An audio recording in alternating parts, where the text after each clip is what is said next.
வணக்கம் Rudra astro TV channel நேர்களே, நான் உங்கள் அன்பான சயின்டிஃபிக் வேதிக் அஸ்ட்ராலஜர் அஸ்ட்ரோரண்டி பேசுகிறேன்.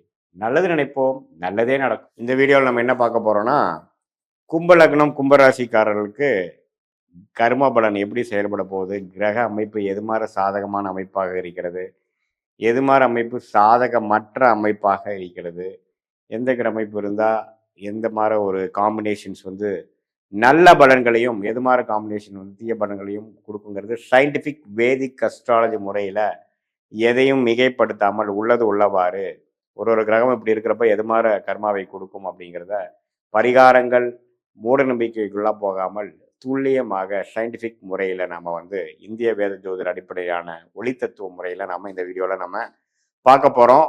இப்போ பாருங்க, கும்ப லக்னத்துக்கு வந்து மிகவும் முக்கியமான கிரகம் சுக்கிரனும் புதனும்.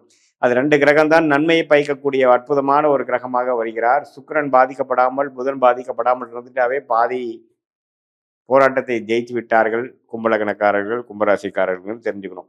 ஸோ சுக்கிரன் வந்து மீனத்தில் உச்சம் பெறுகிறார். அதே சமயத்தில் குருவின் பார்வை பெறும் பொழுது அற்புதம்.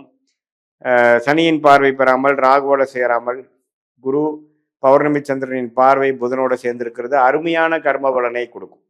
அதே மாதிரி புதன்கிற கிரகம் வந்து அடுத்தபடியாக ராஜோகாதிபதியாக வந்து அவர் குருவின் பார்வை பெற்று பௌர்ணமி சந்திரனின் பார்வை பெற்று சுக்கிரனோட சேர்ந்திருக்கும் பொழுது அருமையான அமைப்பை கொடுக்கும். ஆனால் அவர் சனியோட சேர்ந்து ராகுவோட சேரும் பொழுது மிகவும் தவறான ஒரு அமைப்பாகவும் நிறைய வாய்ப்புகள் வாழ்க்கையில இருந்தாலும் சிலதெல்லாம் செயல்படுத்த முடியலைங்கிற மாதிரி ஒரு அவதூறான ஒரு ஒரு அவயோகத்தை கொடுக்கக்கூடிய அமைப்புகள் இருக்கு.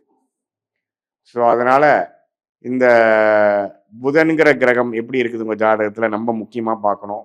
காம்பினேஷன்ஸ் எப்படி எந்த பிளானட்டோட சேர்ந்துருக்கு அப்படிங்கிறதெல்லாம் நீங்கள் வந்து சரியாக பார்த்து தான் முடிவு பண்ணணும். அதே மாதிரி ஒரு ஒரு கிரகமும் எது மாதிரி காம்பினேஷன் இருக்குது. சூரியனும் சனியும் சேருவது சரியில்லை. புதிர்காரகனாகிய அப்பாவுக்கு சூரியன் சேருவது சனியோட சேருவது நல்லதில்லை. ஜாதகருக்கும் அப்பாவுக்கும் சில தோஷத்தை கொடுப்பார்.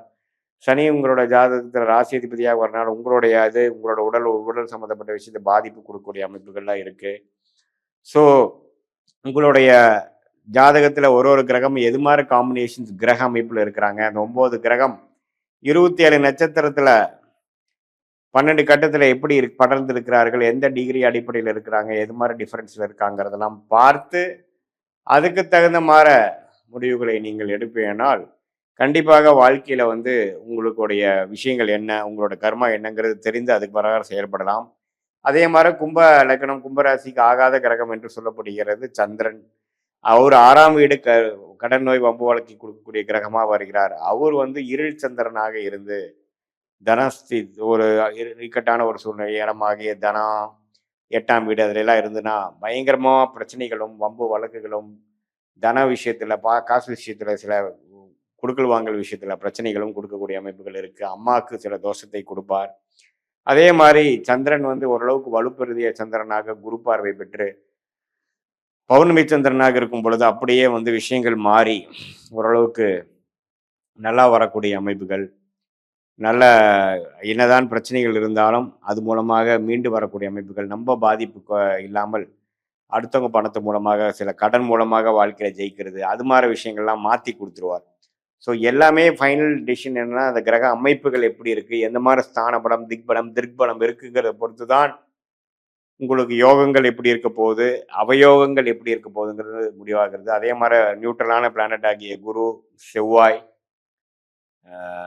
சூரியன் போன்ற கிரகங்கள்லாம் ஜாதகத்தில் எப்படி இருக்கு. சூரியன் சனி சேரக்கூடாது. நான் முதலே சொன்ன மாதிரி ஒளி கிரகமாகிய சூரியனும் சந்திரனும் ராகு கேதுகளோட சம்மந்தப்படக்கூடாது, சனியோட சம்மந்தப்படக்கூடாதுங்கிறத நீங்கள் முக்கியமாக தெரிஞ்சுக்கணும்.